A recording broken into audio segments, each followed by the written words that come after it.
नमस्कार दर्शक बंधु डीवी न्यूज तरफ आपको स्वागत जनाऊँ आपण मैंने जानापी किसी गुरुत्वपूर्ण खबर जहाँकि आपण मैंने जाना अत्यंत जरूरी अटे। स्टेट बैंक चाकरी करने को इच्छुक कि बाहरी विज्ञप्ति स्टेट बैंक चाकरी करने को चाहते कि ताहले एथिपाई निजक प्रस्तुत करनियंतु कारण आसी सुवर्ण सुजोग। वर्तमान state bank of India SBI deputy manager security पदवी पर नियुक्ति विज्ञप्ति बाहरी एनिमते ऑनलाइन आवेदन प्रक्रिया माध्यम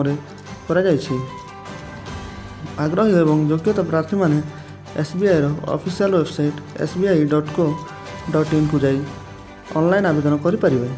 जो प्रार्थी मैंने यह विज्ञप्ति देखा चाहती से मैंने SBI requirement 2023 apply for manager DM posted notification रे क्लिक करी सविशेष विवरणी पाइपर।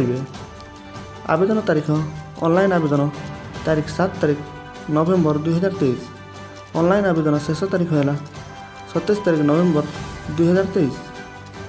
खाली पदवी state bank India SBI deputy manager security चाकरी निमंते संपूर्ण 42टी पोस्ट रही।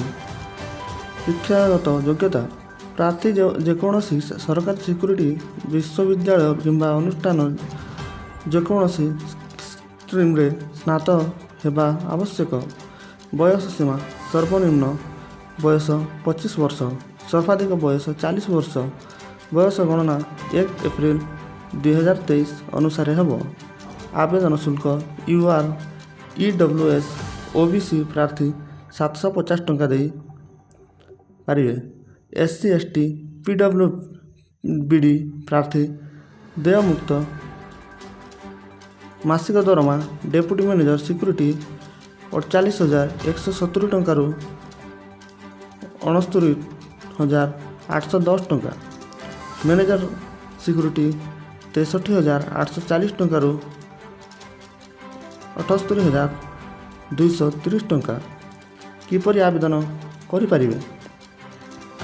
एसबीआई कैरियर पृष्ठा को जाई sbi.co.in वेब कैरियर्स रे क्लिक करेंगे। होम पेज रे डेप्यूटी मैनेजर सिक्यूरीटी किंबा मैनेजर सिक्यूरीटी पदवी पर अप्लाई लिंक चयन करंतु। पंजीकरण करी साइन इन करंतु।